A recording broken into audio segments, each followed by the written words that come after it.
अब अगला चीज है हार्डनेबिलिटी। हार्डनेबिलिटी ये एक तरीका है, एक स्टैंडर्ड तरीका है कैसे हम हार्डनेबिलिटी चेक करते हैं। ठीक है, तो एक जॉमिनी स्पेसिमेन करके इसका नाम है। इस जॉमिनी स्पेसिमेन को इस तरीके से उल्टा करके लटका देते हैं। We are talking about the hardenability. Okay, तो ये जॉमिनी स्पेसिमेन है, स्टील का है, इसको हमने लटका दिया और यहां से हम इसको गर्म करते हैं। ठीक है, गर्म करके फिर ये पूरा गर्म करते हुए उसके बाद इसको हम ठंडा करते हैं। पूरे जॉमिनी स्पेसिमेन को हमने गर्म कर दिया और उसके बाद यहां से ठंडा किया हमने। ठीक है, लेकिन ठंडा हम सिर्फ एक एज पे ही कर रहे हैं, नीचे के एज पे कर रहे हैं। इससे हम पता क्या करते हैं कि ये एक जो तरीका है कि इसमें हम जो हम कह रहे हैं कि जितनी ज़्यादा फास्ट कूलिंग होगी, ठीक है, मान लीजिए पूरा गर्म है, तो सबसे तेज कूलिंग कहाँ की होगी? जहाँ पे हम पानी डाल रहे हैं, तो यहाँ पे बहुत फास्ट कूलिंग होगी। ठीक है, ये एरिया जल्दी कूल होगा, ये और धीरे होगा या और धीरे। ये पानी से कूल हो रहा है तो जल्दी कूल होगा, यहाँ हवा है। ठीक है, तो यही हम देखते हैं। उसके बाद जो ठंडा करने के बाद हम इसका हार्डनेस नापते हैं। तो यहीं पे आप देखिए इसकी ये एक इसको मशीन कर देते हैं पतली सी लेयर को, और यहाँ पे आप हार्डनेस टेस्टिंग करते हैं इस तरीके से। तो अगर आप इसको देखिए तो हार्डनेस सबसे ज्यादा इस पॉइंट की आएगी, जो नीचे की पॉइंट है, क्योंकि यहाँ पे पानी से कूल हुआ है, फास्ट कूलिंग हुआ है। मोर फास्ट कूलिंग, मोर क्वेंचिंग, जितनी ज्यादा क्वेंचिंग होगी उसकी उतनी ज्यादा हार्डनेस होगी। तो यही इसका एक आइडिया है। ठीक है, इसी से हम हार्डनेबिलिटी कैलकुलेट करते हैं। ठीक है, तो इसकी हार्डनेबिलिटी मतलब अगर हम पानी से कूल कर रहे हैं और जो एरिया पानी से कूल हो रहा है वो उसकी ज़्यादा हार्डनेबिलिटी है, वो ज़्यादा आसानी से हार्ड हो रहा है रादर दिस पॉइंट। ठीक है, तो जो यहाँ पे है वो ज़्यादा जल्दी से हार्ड हो रहा है, ना कि ये एरिया हो रहा है। जैसे जैसे हम इससे दूर जाते जाएंगे तो ये ज़्यादा हार्ड हो रहा है, ये कम, ये और कम और कम और कम, बिल्कुल कम।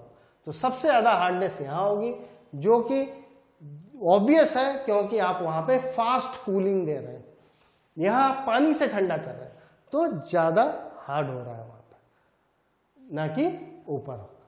ठीक है, तो उसी तरीके से आप यही यहाँ पे समझाया गया है। और इसमें काफ़ी स्टैंडर्ड्स हैं कि ये रॉड इतनी मोटी होगी, पानी की धार इतनी मोटी होगी, पानी का टेम्परेचर ये होगा, ताकि स्टैंडर्डाइज हो सके। ठीक है, ये डिस्टेंस इतना होगा। ओके, तो this is what is the Jominy specimen, और इससे हम लोग हार्डनेबिलिटी कैलकुलेट करते हैं। ठीक है, I will explain you once more. ये आपने पूरा हीट कर दिया, हीट करके लटका दिया, उसके बाद आप यहाँ से ठंडा पानी डाल रहे हैं। तो जब आप डाल रहे हैं तो ये एरिया स्प्लैट कूलिंग, यहाँ पे बहुत ठंडा हो रहा है, जल्दी फास्ट कूलिंग हो रही है, यहाँ की कम फास्ट कूलिंग हो रही है, यहाँ की धीरे धीरे कूलिंग हो रही है। तो जहाँ की फास्ट कूलिंग हो रही है उसका टेम्परेचर जल्दी से डाउन होगा, टेम्परेचर डाउन होगा, ग्रेडियंट होगा, और वहाँ पे वो जल्दी से आपका ज़्यादा हार्ड भी हो जाएगा, क्योंकि वही मार्टेनसाइट बनेगा। क्योंकि अगर आपको याद होगा कि जो हम लोगों ने पहले किया था, ये टी कर्व, ये अपना नोज कर्व था, और जब हम लोग कह रहे थे यहाँ से हम इस टेम्परेचर पे है, तो जब हम कूल करेंगे तो हमको ये टेम्परेचर है, ये टाइम है। ठीक है, ये टेम्परेचर है, ये टाइम है, तो ये क्या है? Cooling rate. ठीक है, तो कम टाइम में यहाँ से यहाँ टेम्परेचर आ गया। तो ये मार्टेनसाइट बनाने के लिए हमको बहुत फास्ट कूलिंग चाहिए। इस सी कर्व का जो नोज है, नोज से लेफ्ट में रहना है, ये हम लोगों ने पढ़ा था। तो ये रहने के लिए हमें फास्ट कूलिंग चाहिए। फास्ट कूलिंग के लिए आपको पानी से चाहिए। यहाँ एयर कूलिंग हो रही है ऊपर, यहाँ पे वाटर कूलिंग हो रही है, तो जो वाटर कूलिंग हो रही है वो फास्ट हो रही है। तो अगर आप इस जोन में आ जाएंगे तभी मार्टेनसाइट बनेगा, और जब मार्टेनसाइट बनेगा तभी बहुत हार्ड कंपोनेंट बनेगा। सो this is what is here. Okay, यही चीज यहाँ पे इसी का एक्सप्लेनेशन है। Hardenability is a term that is used to describe the ability of an alloy to be hardened by the formation of martensite as a result of a given heat treatment. Okay? Hardenability is a term that is used to describe the ability of an alloy to be hardened by the formation of martensite as a result of a given heat treatment. तो यहाँ पे जो है martensite आपका बनेगा, और क्योंकि ये वाटर कूलिंग है तो ये यहाँ पे वो बन रहा है, यहाँ पे नहीं बन पा रहा है, ठीक है। इसीलिए जब आप इसका ग्राफ बनाएंगे, we will see in the next slide कि किस तरीके से ये बन रहा है। अब आप देखिए ये वही है, यहाँ पे अगर हम इसको बनाना चाहें तो आप इस तरीके से इसको समझ सकते हैं। यहाँ पे देखिए हार्डनेस का ग्राफ है और ये distance from the quenched end है। तो क्विंच्ड एंड क्या है, वहां पे आपका जो आपका पिछले फिगर में था सैंपल है, और यहाँ पे आपको आप वाटर डाल रहे हैं, मतलब ये क्या, इसको हम ये भी कह सकते हैं दिस इज योर क्विंच्ड एंड, ठीक है, दिस इज योर क्विंच्ड एंड। तो ये जो एंड है इसको, ये वाला एंड यहाँ पे है, ठीक है, ये ठंडा सतह है, ठीक है, ये क्या है, ये ठंडी सतह है यहाँ पे, ठीक है, ये क्विंच्ड एंड है। तो we can also write this as a, this is my quenched end. ये जो एंड है ये क्विंच्ड एंड है, ठीक है, ये क्विंच्ड एंड है और ये दूसरी तरफ का है।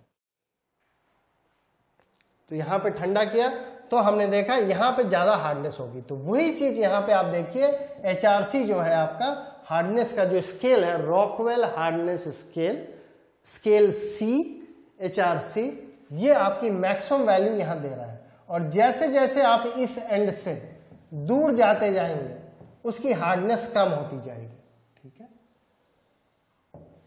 यही चीज यहां पे दिखाई गई है, बस hardenability curve of Rockwell C, okay, hardness as a function of distance from the quenched end. तो इस क्विंच एंड से आपकी दूर जाते जाएंगे तो हार्डनेस कम होती जाएगी। यहां पे क्यों सबसे ज्यादा है, क्योंकि वहां पे आपने क्विंचिंग करी है, इस सरफेस पे आपने क्विंचिंग करी है। क्विंचिंग मतलब बहुत फास्ट कूलिंग दी है, बहुत फास्ट कूलिंग होगी अगर तो आप नोज बचा लेंगे और आपको वहां पे जो है मार्टेनसाइट बनेगा, और वही मार्टेनसाइट जो बन रहा है वही आपको यहाँ पे हाई हार्डनेस दे रहा है इस पॉइंट पे। यहाँ पे नहीं बना है तो हार्डनेस कम हो गई है, वही चीज दिखाई गई है यहाँ पे। ओके, आई होप ये क्लियर हो गया होगा आपको। फिर हम लोग थोड़ा सा इंडक्शन हार्डनिंग देख लेते हैं। फ्लेम हार्डनिंग हम लोगों ने पिछले लेक्चर में किया है।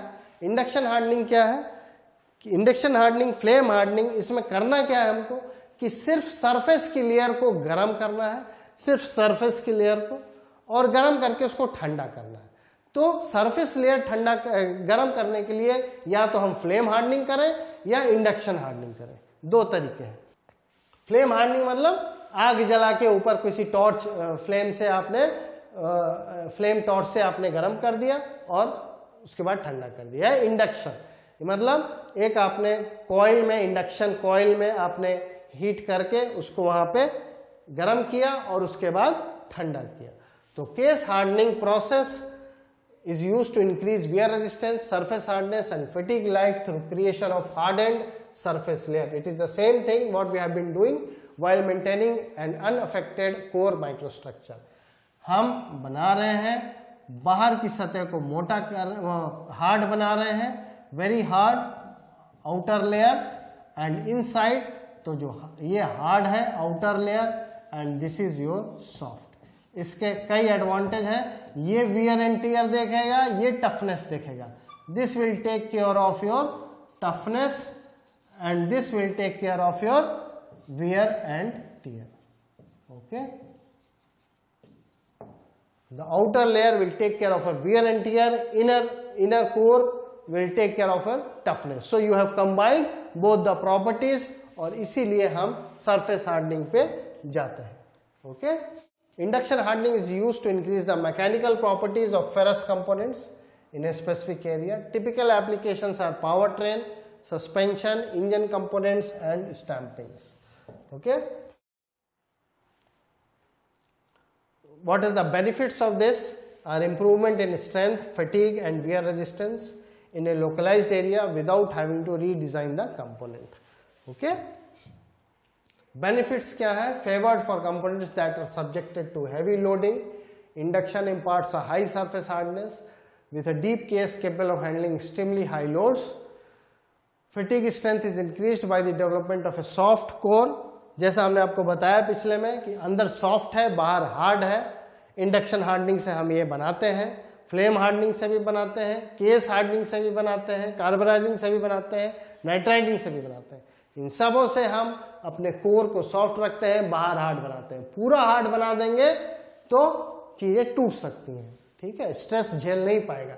अगर थोड़ा स्ट्रेस आएगा तो अंदर सॉफ्ट वाला ले लेगा और रगड़ आएगी तो बाहर वाला ले लेगा. तो यही इसका मेन आइडिया है. ओके. किस तरीके के स्टील को हम फ्लेम हार्डनिंग, इंडक्शन हार्डनिंग करते हैं?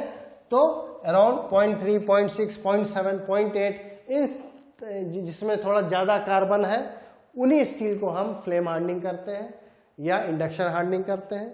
थोड़ा सा हम इसको कार्बन बढ़ा हुआ लेते हैं और फिर हम उसको गर्म करके ठंडा करते हैं, मार्टेनसाइट बनता है. Okay. So this is the same thing we do with this. Applications and materials. Induction hardening is a heat treatment process carried out to enhance the mechanical properties in localized area. Localized area इसलिए कहते हैं क्योंकि हम सिर्फ surface की बात कर रहे हैं.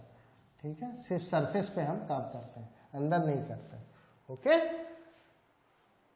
Typical applications of induction hardening include gears. कहाँ कहाँ यूज करते हैं? गियर में, शाफ्ट में, okay, axle, cam lobes, stamping, spindles.